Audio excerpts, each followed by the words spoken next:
नमस्कार मित्रांनो. तर आता आपल्याला क्लायमॅटॉलॉजी सुरू करायचं आहे, इंडियन क्लायमॅटॉलॉजी. आणि इंडियन क्लायमॅटॉलॉजीमध्ये काही फॅक्टर्स आहेत, म्हणजे भारतीय हवामानावरती परिणाम करणारे काही गोष्टी आहेत, म्हणजे आणि त्याआधी आपल्याला बघून घ्यायचे आहेत. आपण थेट चॅप्टरला हात घालत नाही, कारण का तर तुम्हाला समजणार नाही. ठीक आहे. आता इंडियन क्लायमॅटॉलॉजी किंवा आपण वर्ल्ड क्लायमेट वगैरे बघितलं सगळं. आता इंडियाच्या क्लायमेटवरती काय काय गोष्टी इम्पॅक्ट टाकतात. ठीक आहे. क्लायमेट, आता या क्लायमेटच्या बाबतीत बघितलं आपण तर डायरेक्टली और इनडायरेक्टली आपल्याला 4-5 गोष्टी अशा दिसतात की ज्यामुळं भारताच्या हवामानावरती परिणाम होतो. तर आपल्याला इथं जेट स्ट्रीम्स हा एक मुद्दा आहे जो आपल्याला करावा लागेल. त्याच्यानंतर आपल्याला आता आपण मुद्दा लगेच बघणार आहोत तो म्हणजे अल निनो आणि ला निना. ठीक आहे. अल निनो, त्याच्यानंतर वेस्टर्न डिस्टर्बन्सेस. ठीक आहे. वेस्टर्न डिस्टर्बन्सेस हा एक मुद्दा आहे. आणि त्यानंतर आपल्याला जो काय ITCZचा पट्टा आहे, इंटर ट्रॉपिकल कॉन्व्हर्जन्स झोन. तर हे जे काही मुद्दे आहेत ना, हे मुद्दे म्हणजे या गोष्टी ज्या आहेत हे factors they are impacting Indian monsoon directly और इनडायरेक्टली. ठीक आहे. त्याच्यानंतर आणखीन आहेत तशा गोष्टी जसं की इंडियन ओशन डायपोल पण आहे. ठीक आहे. इंडियन ओशन डायपोल पण आहे, तो पण आपल्याला इथं ओव्हरलुक करावं लागेल. बघा, ITCZ झालं. त्याच्यानंतर 5वं काय आहे, इंडियन ओशन डायपोल. हे कधी तुम्ही ऐकलं नसेल, पण ऐकलं असेल ज्यांनी, त्यांना माहिती असेल की इंडियन ओशन डायपोल काय असतं वगैरे. तर हे जे 4-5 फॅक्टर आहेत ना ज्यामुळं भारताच्या हवामानावरती परिणाम होतो. ठीक आहे. जेट स्ट्रीम्स, त्यानंतर अल निनो, त्यानंतर वेस्टर्न डिस्टर्बन्सेस आणि त्यानंतर इंडियन ओशन डायपोल. तर ह्या गोष्टीमध्ये आपल्याला चांगलं लक्ष घालावं लागेल, तर कुठं आपल्याला इंडियन क्लायमेट हे चांगल्या प्रकारे समजेल. ओके. मग आता आपण इथं काय बघणार आहोत या व्हिडिओमध्ये, आपण अल निनो आणि ला निना यांची स्टडी इथं करणार आहोत. तर अल निनो आणि ला निना बघताना तुम्हाला पॅसिफिक ओशन समजायला पाहिजे की पॅसिफिक ओशन कशाप्रकारे आणि कुठे आहे मॅपवरती वगैरे. तर पॅसिफिक ओशन एकदा मॅप काढून बघा, आणि त्यामध्ये आता हा मॅप तुम्हाला दिसत असेल की पॅसिफिक ओशन. ठीक आहे. हा जो पॅसिफिक ओशन, हे जे मी व्हाईट कलर तुम्हाला गोल करतो आहे तो सेंट्रल पॅसिफिक झाला. त्याच्यानंतर हा इकडची बाजू जी दिसते तुम्हाला, ठीक आहे. So this is eastern Pacific. Okay. This is eastern Pacific आणि दिस इज वेस्टर्न पॅसिफिक. ठीक आहे. हे पश्चिम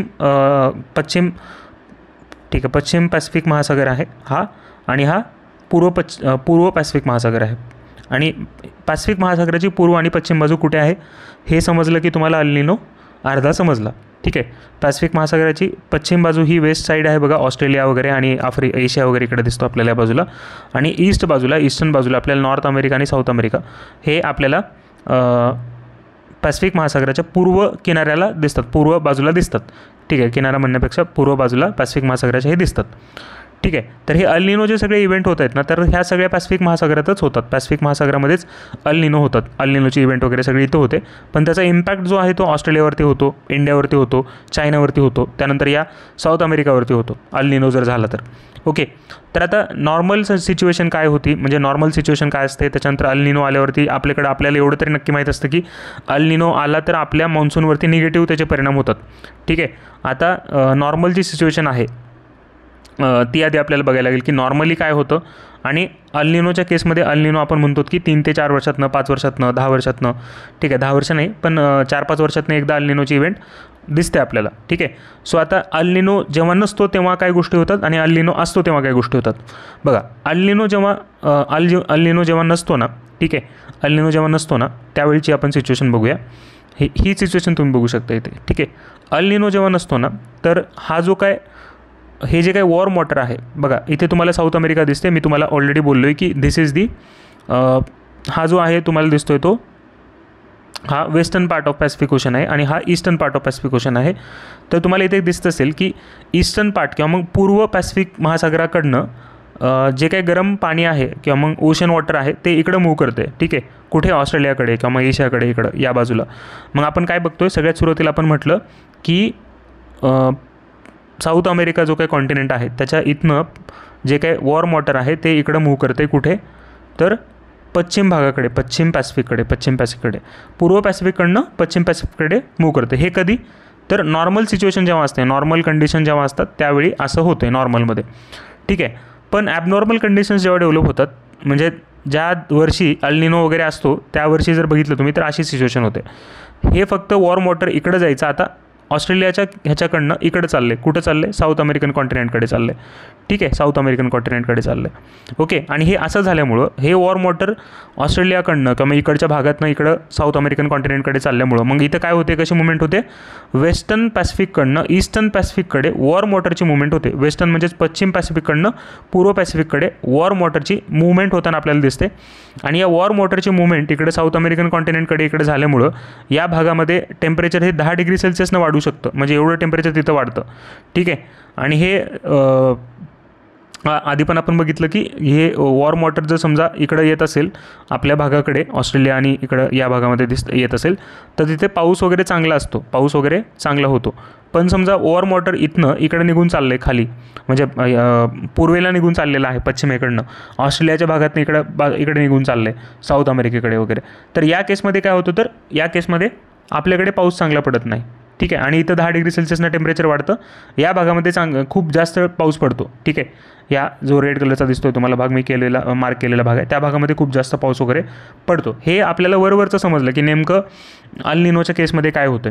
आता तुम्ही म्हणाल की सर हे जे काही वॉर्म वॉटर आहे, हे वॉर्म वॉटर इकडंच का चाललं आहे, याचं कारण काय आहे.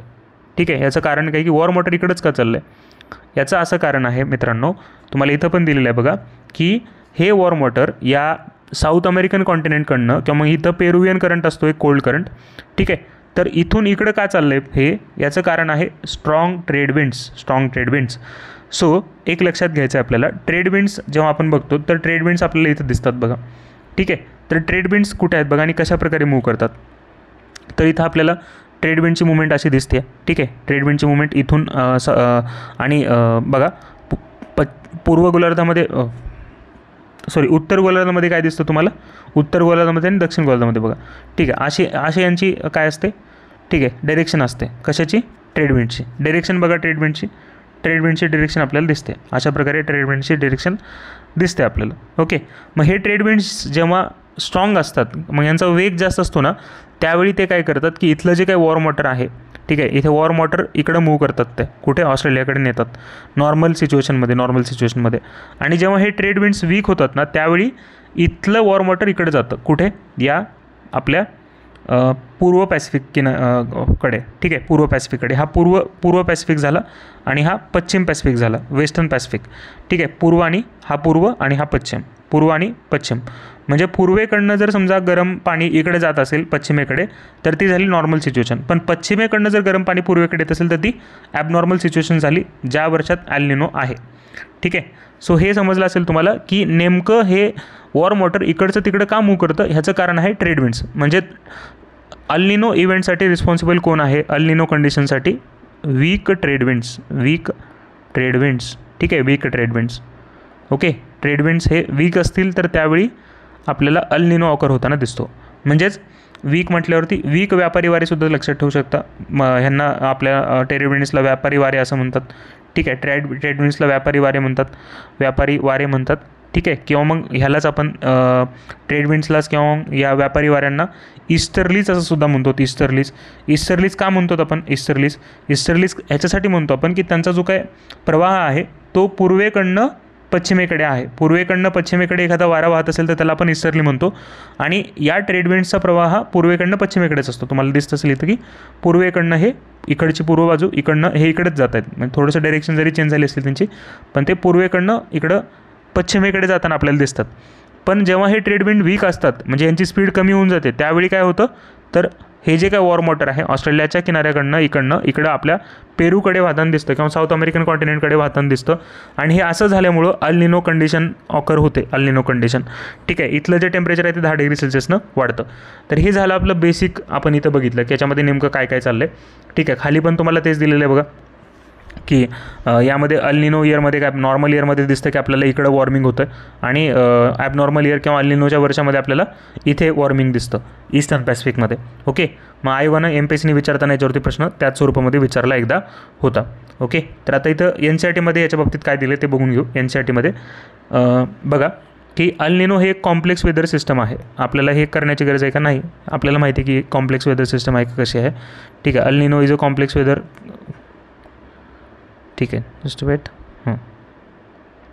El Nino is a complex weather system that appears once every 3 to 7 years. म्हणजे 3 ते 7 वर्षातनं एकदा अल निनो इव्हेंट आपल्याला दिसते. मग याच्यात काय कळालं आपल्याला, 3 ते 7 वर्ष ह्यांचं रिपिटेशन 3 ते 7 वर्षानंतर होतं. आणि यामुळं काय होतात की ड्रॉट येतात, फ्लड्स येतात, ठीक आहे, बाकीच्या अदर काही वेदर फेनॉमेना वगैरे होतात डिफरंट पार्ट्स ऑफ द वर्ल्डमध्ये, ठीक आहे. तर यामध्ये आपण बघा की यामध्ये नेमकं काय होतं. आता ह्यांचं असं म्हणणं आहे की अल निनोच्या केसमध्ये ॲपिअरन्स ऑफ वॉर्म करंट, ठीक आहे, appearance of warm current off the coast of Peru in eastern Pacific and affects weather in many places including India, ठीक आहे, इन्क्लुडिंग इंडिया, म्हणजे इंडियामध्ये पण त्याचा इम्पॅक्ट होणारच आहे. आणि लक्षात ठेवा की ईस्टर्न पॅसिफिकमध्ये आधी कोल्ड करंट असतो. कुठला? पेरुवियन करंट हा नेहमी कोल्ड करंट तिथं असतो. पण ईस्टर्न पॅसिफिकमध्ये एक अचानक आपल्याला तिथे एक वॉर्म करंट अपेअर झालेला दिसतो, वॉर्म करंट, ठीक आहे, वॉर्म करंट, ठीक आहे. तिथं याचा इन्फ्लुएन्स राहत नाही पेरुवियन करंटचा तेव्हा काय पण, ओके. आता तिथं जर बघितलं आपण यामध्ये आपण appearance of a warm current off the coast of Peru असं म्हटलेलं आहे ईस्टर्न पॅसिफिकमध्ये, ठीक आहे, पूर्व पॅसिफिकमध्ये. आणि यामुळे सगळं वेदर वगैरे अफेक्ट होतं. आणि अल निनो हा एक मेअरली एक्सटेन्शन आहे of the warm equatorial current which gets replaced temporarily by cold Peruvian current और हम्बोल्ट करंट, ठीक आहे. तर लक्षात घ्या की El Nino is merely an extension of warm equatorial current, म्हणजे इक्वेटरकडून येणारं जे काही वॉर्म करंट आहे त्याचंच एक हे एक्सटेन्शन आहे. एक्सटेन्शन म्हणजे पुढची बाजू किंवा पुढचा भाग एखादा, ठीक आहे, म्हणजे विस्तारलेला भाग. म्हणजे इक्वेटरवरचं जे काही वॉर्म करंट आहे त्याचाच एक विस्तार हे अल निनो आहे, असं यांनी इथं सेंटेन्स दिले. आणि हे सेंटेन्स जशाच तसं MPSCने उचलून प्रश्न विचारला होता, ठीक आहे. El Nino is merely an extension of warm equatorial current which gets replaced temporarily by cold Peruvian current और हम्बोल्ट करंट, ओके. आणि this current increases the temperature of water on the Peruvian coast by 10 degree Celsius. 10 degree सेल्सियसनं temperature याचं वाढतं आहे बघा. इकडं फक्त ते घेऊन गेल्यामुळंच या वॉर्म इक्वेटोरियल करंटनं इथलं टेम्परेचर 10 डिग्री सेल्सियसनं वाढतं आहे, ठीक आहे. मग आता आपल्याला जर असं विचारलं की अल निनो म्हणजे नेमकं काय, तर El Nino is merely an extension of warm equatorial current आपण त्याला म्हणू शकतो. आता 10 डिग्री सेल्सियसनं टेम्परेचर पेरुवियन कोस्टचं वाढल्यामुळं किंवा अल निनो आल्यामुळं काय गोष्टी होतात, तर यामुळं डिस्टॉर्शन होतं इक्वेटोरियल ॲटमॉस्फेरिक सर्क्युलेशनचं. भारतामध्ये पाऊस पडायचा बंद होतो आणि तिकडे दुसरीकडेच कुठंतरी पाऊस पडतो, ठीक आहे. चायनामध्ये फ्लड्स येतात. त्यानंतर पुढचं एक कॉन्सिक्वेन्स याचा किंवा परिणाम काय याचा, तर पाण्याचं जे काही इव्हॅपोरेशन होत होतं सी वॉटरचं, ते इव्हॅपोरेशनमध्ये इरेग्युलॅरिटी येते. समजा ऑस्ट्रेलियाच्या किनाऱ्यावरती वॉर्म वॉटर असेल तर तिथं इव्हॅपोरेशन जे आहे किंवा मग बाष्पीभवन जे आहे ते जास्त होणार आहे, ठीक आहे. आणि जर समजा कोल्ड असेल तिथं बाष्पीभवन थांबेल ना पूर्णपणे. मग ज्या ठिकाणी वॉर्म वॉटर आहे त्या ठिकाणी बाष्पीभवन जास्त होतं. त्यानंतर reduction in the amount of planktons, El Nino आल्यामुळे वॉटर गरम होतं, ठीक आहे. हे कुठल्या भागामध्ये प्लँक्टन्स रिड्यूस होणार आहेत, तर या पेरुवियन कोस्टच्या भागामध्ये वगैरे, ठीक आहे. Reduction in the amount of planktons which further reduce the number of fish in the sea. त्यानंतर पुढे दिले बघा, the word El Nino means child Christ. अल निनोचा अर्थ काय होतो, चाइल्ड ख्राइस्ट किंवा मग ख्रिस्ताचे मूल किंवा असं लहान ख्रिस्त, ठीक आहे, असा त्याचा अर्थ होतो. Because this current appears around Christmas in December. तर लक्षात ठेवा की MPSCने प्रश्न देताना डिसेंबरच्या जागी तिथं जून दिलं होतं, जून, ठीक आहे. डिसेंबरच्या जागी आयोगानं काय केलं तर जून केलं होतं. तर हा जो करंट आहे तो 25 डिसेंबरला वगैरे आपल्याला ऑकर होताना दिसतो अल निनो, ठीक आहे. आणि MPSCने देताना जून दिले, म्हणजे आपल्याला एवढं तरी माहीत असायला पाहिजे की ते डिसेंबरमध्ये होतं, जूनमध्ये नाही, ओके. सो आता इथे बघा की the word El Nino means child Christ because this current appears around Christmas in December. आणि December is a summer month in Peru, ठीक आहे. कारण हे पेरू जो देश आहे तो कुठं आहे, दक्षिण गोलार्धामध्ये आहे. त्यामुळं डिसेंबर हा आपल्याकडे हिवाळा जरी असला नॉर्दर्न हेमिस्फिअरमध्ये किंवा उत्तर गोलार्धामध्ये, तिकडं हा समर असतो, उन्हाळा असतो. त्यानंतर अल निनोचा वापर केला जातो आपल्याकडं कशा प्रकारचं मान्सून वगैरे येणार आहे वगैरे यासाठी. 1990 आणि 91मध्ये एक अल निनो इव्हेंट आली होती, ठीक आहे. And the onset of monsoon was delayed over most parts of the country ranging from 5 to 12 days. El Nino इव्हेंटमुळे 5 ते 12 दिवस तिथे लेट झालं होतं मान्सून 1991मध्ये. हे त्यांनी मागचं कुठेतरी काढून दिलेलं आहे. आता अल निनोबद्दल थोडंसं डिटेल्ड समजून घ्यायचं असेल तर ते पण घेऊ शकतो. ऑलरेडी तुम्हाला समजलं असेल बऱ्यापैकी. पण आता काय काय न्यूट्रल फेजमध्ये काय होतं, त्याच्यानंतर अल निनो फेजमध्ये काय होतं आणि ला निना फेजमध्ये काय होतं. बघा आता न्यूट्रल फेजमध्ये काय गोष्टी असतात बघा. नॉर्मल कंडिशनमध्ये ईस्टर्ली ट्रेडविंड्स म्हणजे आपल्याला पूर्वेकडनं पश्चिमेकडे वारे वाहत आहेत ट्रेडविंड्स, ठीक आहे. ईस्टर्ली ट्रेडविंड्स हे ईस्टकडनं वेस्टकडे वाहत असतात.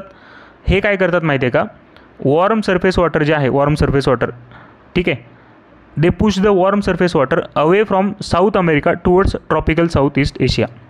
लक्षात घ्या की ते काय करतात माहिती आहे का, नॉर्मल कंडिशनमध्ये ईस्टर्ली ट्रेड विंड्स जे काय वॉर्म सरफेस वॉटर आहे ते इकडं पुश करत आहेत, कुठं, साऊथ ईस्ट एशियाकडे पुश करत आहेत. तिकडं ऑस्ट्रेलियाचा किनारा पण तिथं त्याला येतो.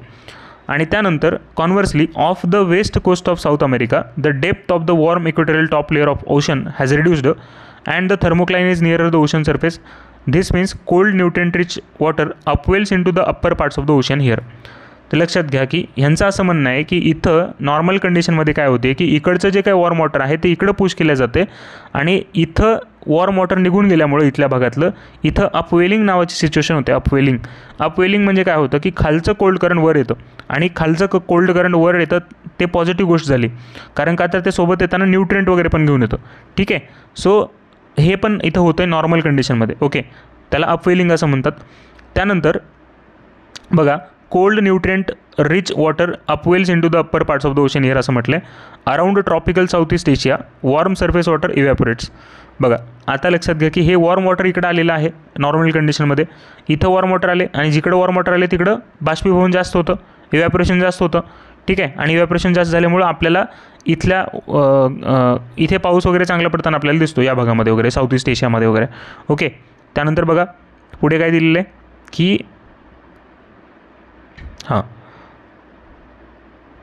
Around tropical South East Asia warm surface water evaporates आणि this causes increase rainfall around Indonesia and neighbouring lands such as top end of Australia.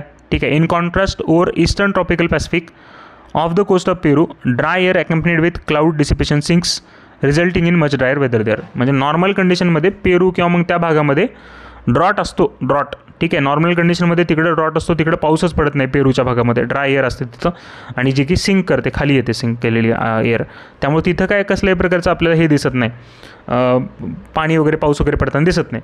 ठीक आहे, आणि त्यानंतर असं म्हटलं आहे बघा, the pattern of air rising in the west and falling in the east with westward moving air at the surface is referred to as Walker circulation. तरी Walker circulation हे अल निनोच्या संबंधित आहे, लक्षात ठेवा. ओके, त्यानंतर आता अल निनो फेज बघा, अल निनो पण म्हणता येणार नाही त्याला, पण हे वॉकर सर्क्युलेशन हे या बाबतीतच आहे. पॅसिफिक ओशनमध्ये वॉकर सर्क्युलेशन आपण लक्षात ठेवायचं आहे. त्यानंतर अल निनो फेज जर बघितलं तर the trade wind loses most of the strength in El Nino phase. म्हणजे लक्षात घ्या की weak trade winds are responsible for El Nino event. कारण काय करतात हे ट्रेड विंड, काय करतात नेमकं की हे जे काय वॉर्म वॉटर इथलं आहे ते इकडे वाहून येतात, पण जर समजा ट्रेड विंड वीक असतील तर त्यावर्षी अल निनो येतो. ठीक आहे, अल निनो आला की मग वॉर्म सरफेस वॉटर हे वेस्टर्न पॅसिफिकमधनं ईस्टर्न पॅसिफिककडे वाहतं. ओके, आता पुढे दिले, the trade winds loses most of their strength in El Nino phase and may even reverse into westerly wind. ठीक आहे, म्हणजे आता आधी ईस्टर्ली होता, इकडनं इकडे चालला होता. ठीक आहे, इकडनं इकडे चालला होता आणि त्याची डायरेक्टली डिरेक्शनच बदलून टाकली आणि इकडनं इकडे चाललं आहे आता. ठीक आहे, हे होतं कशाच्या कंडिशनमध्ये होतं, अल निनोच्या कंडिशनमध्ये.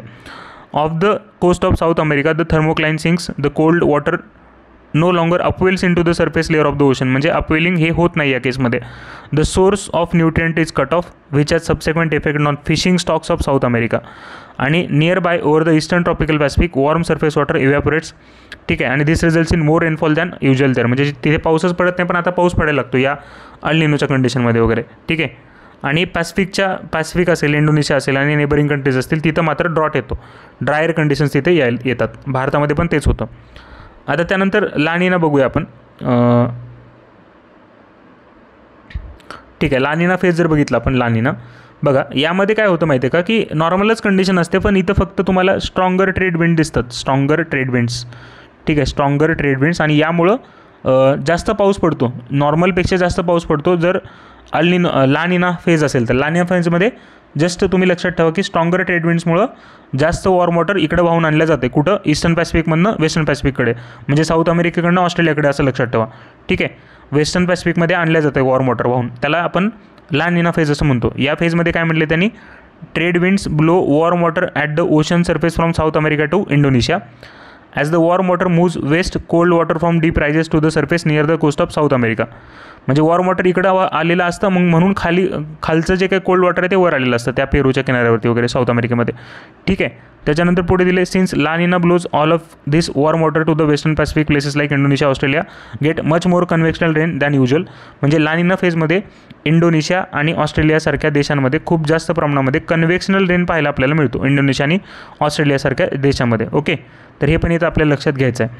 हाऊएव्हर the cold water in the eastern Pacific causes less rain clouds to form there. म्हणजे पेरूमध्ये वगैरे किंवा मग त्या ईस्टर्न पॅसिफिकमध्ये आपल्याला कसल्याही प्रकारचा पाऊस पडताना दिसणार नाही, कारण तिथं काय असतं, कोल्ड वॉटर असतं. कोल्ड वॉटर असेल तर तिथे पाऊस पडणार नाही, हे लक्षात ठेवा. ठीक आहे. त्याच्यानंतर मग लक्षात ठेवा की ला निना फेजमध्ये युनायटेड स्टेट्सचा काही भाग आहे, तिथं आपल्याला ड्रायर कंडिशन्स दिसतात. त्यानंतर असं म्हटलं की La Nina can also lead to more lightning activity within Gulf of Mexico आणि अलॉंग द गल्फ कोस्ट. ठीक आहे. And more tropical cyclones. म्हणजे ला निनाच्या वर्षामध्ये ट्रॉपिकल सायक्लॉन्स वाढतात. ठीक आहे, ज्यामध्ये हरिकेन वगैरे पण गोष्टी काही येतात. In a nutshell La Nina causes drought in South America. लक्षात ठेवा की दक्षिण अमेरिकेमध्ये ला निनामुळं काय होतं, ड्रॉट तयार होतो. ठीक आहे. कंट्रीज ऑफ पेरू आणि इक्वेडरमध्ये सुद्धा ड्रॉट तयार होतो. बघा काय म्हटलं, in a nutshell La Nina causes drought in the South American countries of Peru आणि इक्वेडरमध्ये आपल्याला ड्रॉट लाईक कंडिशन दिसते. कधी ला निनाच्या वर्षामध्ये, ला निना फेजमध्ये. आणि त्यानंतर ऑस्ट्रेलियामध्ये खूप जास्त फ्लडिंग होतं. ऑस्ट्रेलियामध्ये हेवी फ्लडिंग कशामुळं, या कन्व्हेक्शनल रेनफॉलमुळं वगैरे. त्यानंतर high temperatures in western Pacific Indian Ocean off the Somalian coast and comparatively better monsoon rains in India. लक्षात ठेवा की या ला निना फेजमुळं इंडियामध्ये सुद्धा चांगल्या प्रकारे मॉन्सून आपल्याला येताना दिसतो. ओके, पुढे पण तेच दिलेलं आहे सगळं की ऑस्ट्रेलियामध्ये काय होतं, कशामध्ये काय होतं. ठीक आहे. ला निना फेजमध्ये ऑस्ट्रेलियामध्ये हेवी रेन्स दिसतात आपल्याला. ठीक आहे. त्यानंतर अर्जेंटिना आणि साऊदर्न ब्राझील ड्राय, त्यानंतर थ्रेटन्स कॉर्न आणि सोयाबीन्स वगैरे. ठीक आहे. इंडियामध्ये extended monsoon threatens iron ore आणि ओनाइन्स. ओके. साऊथ आफ्रिकेमध्ये सुद्धा एक्सेस रेन बेनिफिट्स कॉर्न आणि शुगरकेन. ओके, तर हे झालं आपलं अल निनो आणि ला निनाबद्दल. आय होप की तुम्हाला समजलं असेल बऱ्यापैकी. पण इथं परत एकदा बघूया आपण. इन्सो आणि इंडिया याबाबतीत दिले बघा. अल निनो आणि La Nina impact India greatly. El Nino during winter causes warm conditions over the Indian subcontinent and during summer it leads to dry conditions and deficient monsoon. ठीक आहे. Whereas La Nina results in better than normal monsoon in India. म्हणजे जास्त पाऊस भारतामध्ये पडतो. आणि इंडियाने अल निनो हे एक्सपिरियन्स केलं होतं 2002 आणि 2009मध्ये. तरीसुद्धा मॉन्सून तिथे नॉर्मल होता. ठीक आहे. 2002 आपण अल निनो एक्सपिरियन्स केलं होतं. व्हेरॅज मॉन्सून वॉज नॉर्मल ड्युरिंग अल निनो इयर्स 1994 आणि 1997. म्हणजे या 2 वर्षामध्ये 94 आणि 97मध्ये अल निनो जरी असला तरीसुद्धा नॉर्मल मॉन्सून्स आपण पाहायला मिळालेले होते 94 आणि 97मध्ये. It means that in about 50% of the year El Nino during summer India experience droughts during monsoon. म्हणजे लक्षात ठेवा की 50% ऑफ द टाइम्स आपल्याला ड्रॉट आपण अनुभवलेला आहे अल निनो जेव्हा असतो तेव्हा त्या वर्षामध्ये. त्यानंतर क्रॉप्स लाईक पॅडी, मेज, ग्राउंडनट, गुआर, कॅस्टर, तूर, मूग, बाजरा सफर्ड ड्यू टू अल निनो. अल निनोमुळे असे क्रॉप्स वगैरे सफर केलेले पण आपल्याला दिसतात. ओके. त्यानंतर आता बघूया. आता IOD वगैरे काय असतं. सेम कंडिशन आहे जसं की पॅसिफिक ओशनमध्ये होतं. पॅसिफिक ओशनमध्ये आपण अल निनो वगैरे बघितलं होतं. तशीच कंडिशन आपल्याला इंडियन ओशनमध्ये सुद्धा पाहायला मिळते. समजा IOD पॉझिटिव्ह असेल तर भारतामध्ये चांगला पाऊस होतो. हे लक्षात ठेवा. बस झालं. IOD पॉझिटिव्ह असेल तर भारतात चांगला पाऊस होतो, एवढं फक्त लक्षात ठेवा. त्यानंतर अल निनो मोडोकीमध्ये काय होतं हे पण विचारलं जाऊ शकतं. अल निनो मोडोकीमध्ये सेंट्रल पॅसिफिकचं अनयुज्युअल वॉर्मिंग होतं. ठीक आहे. सेंट्रल पॅसिफिक, ईस्टर्न आणि वेस्टर्न पॅसिफिकचं जातं सगळं संबंध. आणि सेंट्रल पॅसिफिकमध्ये अनयुज्युअल वॉर्मिंग होते. अनयुज्युअल वॉर्मिंग म्हणजे खूप जास्त तापतो सेंट्रल पॅसिफिक. ठीक आहे. त्यानंतर ला निनाला चा अर्थ छोटी मुलगी असा होतो. ठीक आहे. अल निनोचा चाइल्ड क्राईस्ट असा अर्थ होतो आणि याचा छोटी मुलगी असा अर्थ होतो ला निनाचा. ओके, तर आपल्याला अल निनोच्या बाबतीत आपण बऱ्यापैकी गोष्टी बघितलेल्या आहेत. मी 4-5 क्वेश्चन आपण इथं घेऊया अल निनोच्या वरती, म्हणजे आपल्याला हे चांगल्या प्रकारे क्लिअर होईल. Okay, let it be. आपण काय करू की क्लायमेटॉलॉजीवरचे क्वेश्चन एकदाच आपण बघू. या सगळ्या टॉपिकवरती जेट स्ट्रीम, अल निनो वगैरे MPSCचे ॲज वेल ॲज UPSCचे क्वेश्चन जे मला भेटतील ते सगळे क्वेश्चन मी कव्हर करतो. काही काळजी करू नका. आत्ता तुम्ही हे जर समजलं नसेल अल निनो तर तुम्ही अजून 1-2-3 वेळेस बघा अल निनो. ठीक आहे. कारण हा महत्त्वाचा मुद्दा आहे, याच्यावरती समजणं खूप गरजेचं आहे. वेस्टर्न पॅसिफिकमधनं ईस्टर्न पॅसिफिक किंवा ईस्टर्न पॅसिफिकमधनं वेस्टर्न पॅसिफिकमध्ये वॉटरची मुवमेंट कशी होते हे जरी समजलं तरी अल निनो तुम्हाला समजतो. परत एकदा बघून घ्या की नॉर्मल कंडिशनमध्ये ईस्टर्न पॅसिफिकमधनं वॉर्म वॉटर वेस्टर्न पॅसिफिकमध्ये वाहते. ईस्टर्न पॅसिफिक हे झालं, वेस्टर्न पॅसिफिक हे झालं. ठीक आहे. आणि ॲबनॉर्मल कंडिशन किंवा अल निनो इयरमध्ये आपल्याला वॉर्म वॉटरची मुवमेंट ऑस्ट्रेलियाकडनं इकडं पेरूकडे किंवा साऊथ अमेरिकेकडे होताना दिसते. संपला झाला अल निनो. ठीक आहे, याच्या बियॉन्ड काही येणार नाही. मी क्वेश्चन्स पण घेईन काही आणि त्यानंतर तुम्हाला व्यवस्थित हे सगळं समजलेलं असेल. मग आत्ता आपण इंडियन क्लायमेटमध्ये काय संपवले? फक्त अल निनो संपवले. त्याच्यानंतर आपल्याला जेट स्ट्रीम घ्यायचं आहे, वेस्टर्न डिस्टर्बन्सेस घ्यायचे आहेत, ITCZ काय ते समजायचं आहे, IOD तर आपण आत्ता घेतलं आहे. त्यामुळे 5 आणि 2 आणि 5 आपला पॉईंट संपला आहे. आता आपण या बाकीच्या पॉईंट्सवरती पुढच्या व्हिडिओमध्ये फोकस करूया. धन्यवाद.